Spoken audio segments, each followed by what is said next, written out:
Siomai King kasi, kumpara sa ibang siomayan, ito lang yung bumili ka, mas marami, 5 piraso.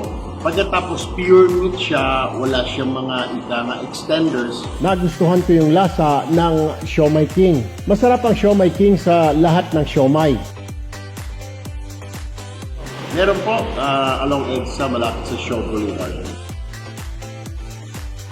Well, mabenta siya, despite the fact may mga katabi siya, may mga kalaban, pero mas gusto kasi ng mga tao yung panlasa. Aside from that, mura siya because of the fact na mas marami kumpara din sa well, pag meron silang konting puhunan, may naipon sila, I would advise itong Siomai King because yung return of investment, mabilis, malaki yung kita, maganda yung kita, kasi nga, tinatangkilik siya ng mga kababayan natin.